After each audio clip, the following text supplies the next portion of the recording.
Welcome to the Egyptian household. In pre-Greco-Roman culture, women were considered equal to men in many matters. They owned property, testified in court, could divorce and inherit. Until the Greeks and Romans restricted their rights, Egyptian women could take over their deceased husband's trade. Marriage contracts included mentions of allowances and items of value brought to the marriage by the woman, which would forever belong to her.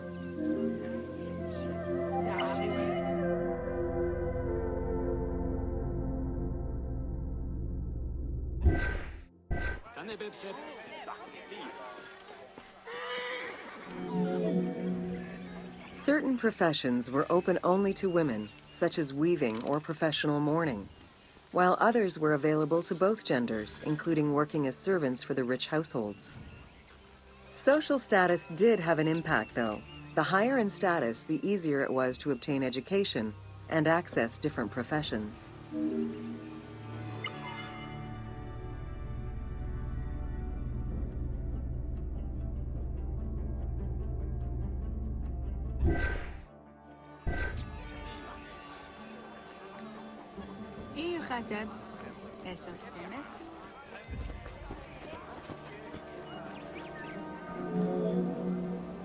Homes were generally composed of 3 rooms.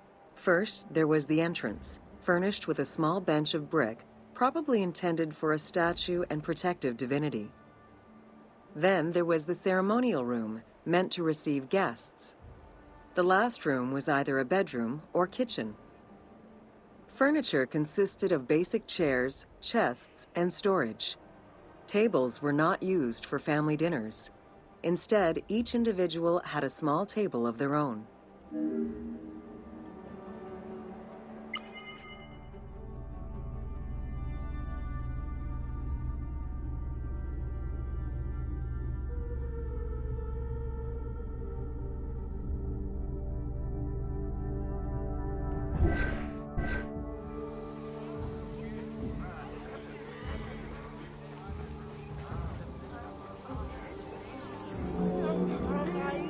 Marriages were a social contract rather than a religious construct. Family was vitally important to ancient Egyptians, and children were considered a blessing from the gods.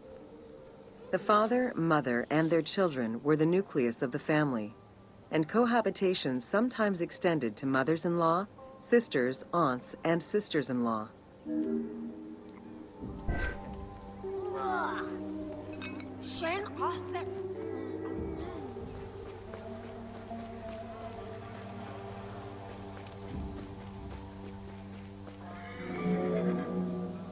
Status and wealth played a large role in the style and size of ancient Egyptian homes. Commoners' houses were built with sun-baked mud bricks. Wealthier homes were often painted in white and decorated with various motifs.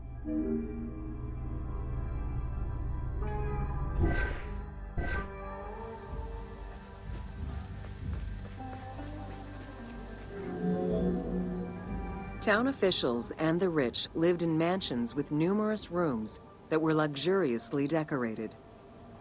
Only temples and tombs meant to last for all eternity were built with stone.